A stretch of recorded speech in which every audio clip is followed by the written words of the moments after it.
என்ன புண்ணியம் செய்தனை நெஞ்சவே இருங்கடல் வையத்து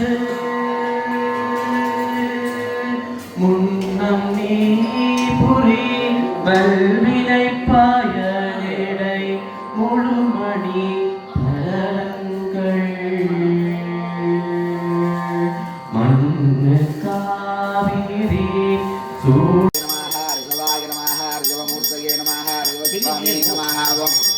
आनंद सबरेत अय्यप्प स्वामिने नमो नमः ओम धर्मध्वज पूजे ओम शिवाय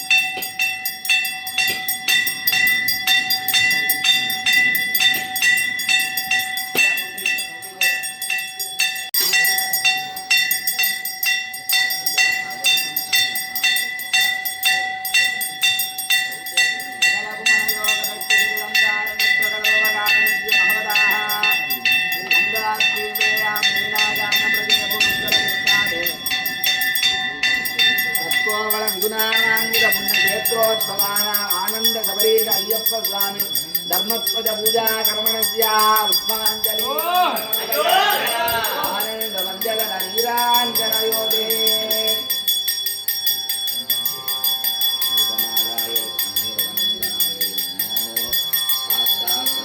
ओम चंद्राय नमः ओम चंद्रोदयाभ्याय नमः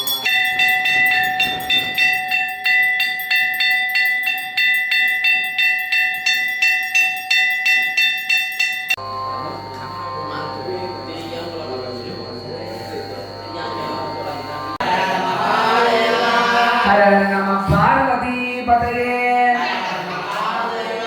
न हर हर नमः पार्वती पतये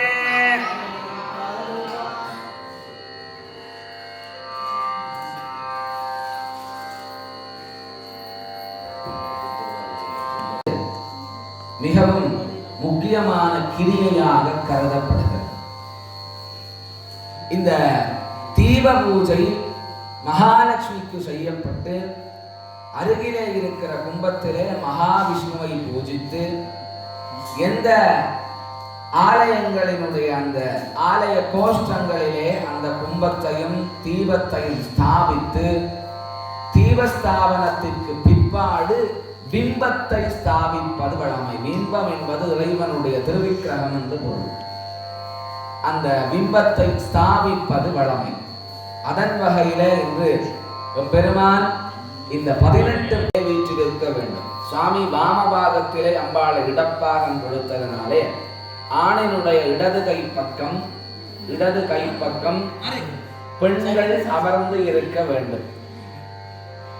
ஆணினுடைய இடது கை பக்கம் பெண்கள் மாதா பார்வதி கௌரிக்கு இடது பாகத்தை அளிக்கிறார், வாம பாகத்தை அளிக்கிறார்.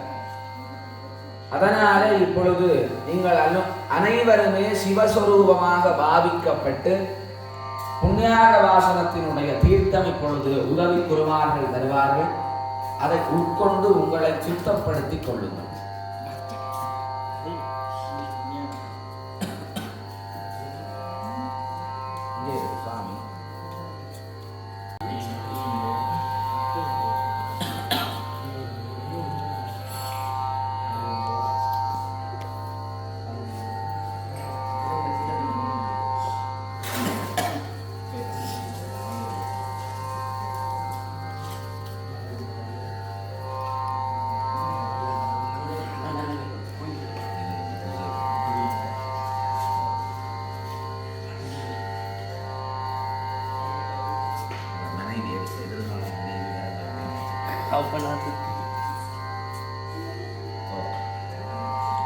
श्रीकरञ्च पवित्रञ्च रोगदोष निवारणं लोकैश्वस्य करं पुण्यं भस्मं त्रैलोक्यसाधनं.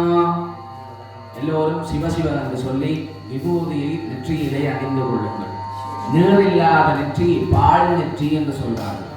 அதனாலே விபூதியே சைவர்களுக்கு காப்பு. அதாவது அதுவே இடது கை மோதிர விரலும் அணிந்து கொள்ளுங்கள்.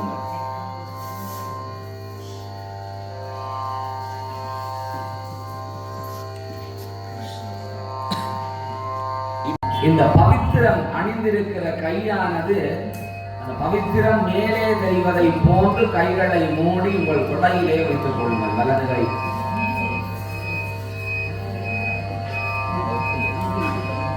பெண்களுக்கு பவித்திரம் மேலே வரக்கூடியமாய் மாற்றி வைக்க வேண்டும். பவித்திர கை மேலே இருக்க வேண்டும். பவித்திரனா சரி. இப்பொழுது சங்கல்பம் செய்து கொள்ள போகிறேன். சங்கல்பம் என்பது தீர்ந்த தெளிமானம் என்று போகும். शिव शिव महोपात्र समस्त तुरितक्षयत्कारा श्री परमेश्वर प्रीत्यर्थम